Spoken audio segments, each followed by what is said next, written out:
Hello guys, আমি টগরি রাহা। আমার ঠাকমার শরীর খারাপ। তোমরা অনেকেই আমার ঠাকমাকে চেনো। আমার ঠাকমার অনেক বয়স হয়ে গেছে, তো কিছু খাচ্ছে না, খাওয়া দাওয়া প্রায় বন্ধ করে দিয়েছে। তো আমি এখন বসিয়ে দিয়েছি চা। ঠাকমার জন্য চা আর মুড়ি নিয়ে যাব। দেখো চা করছি। এই দেখো চাটা প্রায় হয়ে এসছে, চাটা আমি নামিয়ে নেব। আর এখানে মুড়ির কৌটো নিয়ে নিয়েছি, একটা বাটি নিয়ে নিয়েছি। বাটির মধ্যে মুড়িটা নিয়ে নেব। মুড়িটা ঢেলে নিচ্ছি। মুড়িটা ঢেলে নিলাম, মুড়িটা নিয়ে নিয়েছি। এবার চাটা ছেঁকে নিয়ে ঠাকমার জন্য নিয়ে যাব। দেখতে থাকো বন্ধুরা। দেখো চা আর মুড়ি নিয়ে নিয়েছি, বেশ কিছুটা চা নিয়ে নিয়েছি, কেন উনি কিছুই খাচ্ছে না। কালকে একটু রাত্রিবেলা চা দিয়ে এসেছিলাম, চা দিয়ে বিস্কুট দিয়ে খেয়েছিল। আর আজকে মুড়ি আর চাটা নিয়ে যাচ্ছি, দেখি খাই কিনা। আর তোমাদেরকে অবশ্যই ঠাকমাকে দেখাবো। ঠাকমার দেখবে একদমই পুরো রোগা হয়ে গেছে, খাওয়া দাওয়া পুরো বন্ধ করে দিয়েছে। আর তোমাদেরকে বলেছি আমার ঠাকমার অনেক বয়স হয়ে গেছে, 112-13 বছর বয়স। চলো ঠাকমার কাছে যাচ্ছি, দেখতে থাকো। দেখো ঠাকমা ওখানে বসে আছে, সকালবেলা ব্রাশ করেছে কিনা জানি না।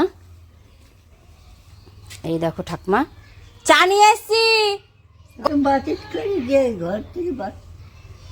এই যে ঠাকমা চা মুড়ি দেবো এখন।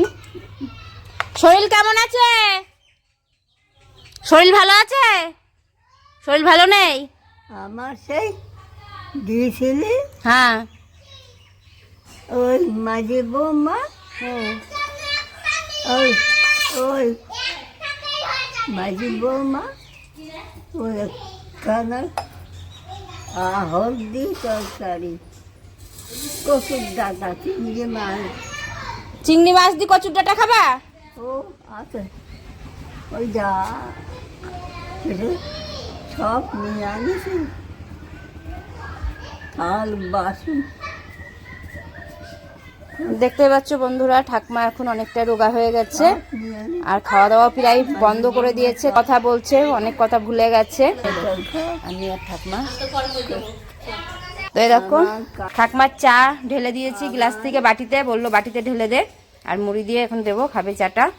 নাও আমার লক্ষণ সর্বদিক চা। চা